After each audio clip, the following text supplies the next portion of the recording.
ദൈവനാമത്തിൻ്റെ മഹത്വം ഉണ്ടായിരിക്കട്ടെ. ഞാൻ നിങ്ങളുമായി ഒരു ചെറിയൊരു അനുഭവം, ഫാദേഴ്സ് ഡേ ആണല്ലോ ഇന്ന്. അപ്പോൾ ഈ ഫാദേഴ്സ് ഡേക്ക് എൻ്റെ ജീവിതത്തിൽ ഉണ്ടായ ഒരു അനുഭവം ഞാൻ നിങ്ങളുമായി പങ്കുവെക്കുവാണേ. അതായത് ഞാനൊരു 7, 8, 9 ക്ലാസ്സുകളിലൊക്കെ പഠിക്കുന്ന സമയത്ത് ഞാൻ എൻ്റെ ഡാഡിയോട് ചോദിച്ചൊരു ചോദ്യമുണ്ട്. ചോദ്യം ഇങ്ങനെയാണ്: നമ്മൾ പ്രാർത്ഥിച്ചാൽ ഏറ്റവും വേഗത്തിൽ ആരാണ് നമ്മളെ അനുഗ്രഹിക്കുന്നത്? അന്ന് എൻ്റെ ഡാഡി എനിക്ക് നൽകിയ മറുപടി ഇതാണ്: ഞാൻ പ്രാർത്ഥിക്കുന്നത് തിരുഹൃദയത്തിനോടാണ്.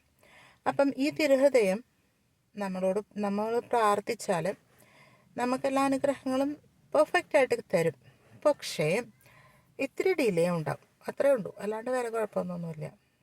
എന്നാലത് കുഴപ്പമായിട്ട് തോന്നേണ്ട കാര്യവുമില്ല എന്ന് പറഞ്ഞു. അപ്പം ഞാൻ എൻ്റെ കൊച്ചു മനസ്സിൽ ഇങ്ങനെ ചിന്തിച്ചു: ഏറ്റവും വേഗത്തിൽ പ്രാർത്ഥന കിട്ടുന്നവരോട് പ്രാർത്ഥിച്ചാൽ മതിയല്ലോ എന്ന് ചിന്തിച്ച് ഞാൻ എൻ്റെ വഴിക്ക് പോയി.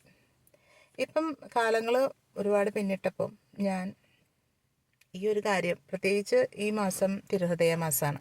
അപ്പോൾ ഈ മാസത്തിൽ തിരുഹൃദയം നമുക്ക് നൽകുന്ന അനുഗ്രഹങ്ങളെക്കുറിച്ച് ഞാൻ ജസ്റ്റ് ഒന്നിങ്ങനെ ഓർത്തപ്പം ഈ വാക്കുകൾ എൻ്റെ ചെവിയിൽ ഓർത്തു കേട്ടോ.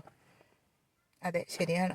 തിരുഹൃദയം നമുക്ക് നൽകുന്ന അനുഗ്രഹങ്ങളും വളരെ മെല്ലെയാണെങ്കിൽ പോലും ഒരാൾക്കും നമ്മുടെ ആ അനുഗ്രഹങ്ങൾ തട്ടിയെടുക്കുവാനോ അല്ലെങ്കിൽ നമുക്കത് പോരാന്ന് തോന്നുന്ന ഒരവസ്ഥ ഉണ്ടാവാറില്ല.